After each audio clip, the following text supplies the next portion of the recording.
front of me is XIAOMI 14T Pro, and today I would like to show you how you can add a password to Google Passwords Manager. Begin by opening Settings and scrolling down to tap on Google. Then select All Services. Scroll down to tap on Autofill with Google and click on Google Password Manager. Now it's time to select that password and input all of those informations. At the top, select any website or click on Select App and tap on the chosen one.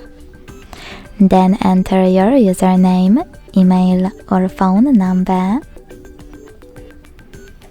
password, and even take some helpful notes. When you finish, hit save at the top right corner. Thanks so much for watching. If you enjoyed this video, leave a like, comment and subscribe. Bye!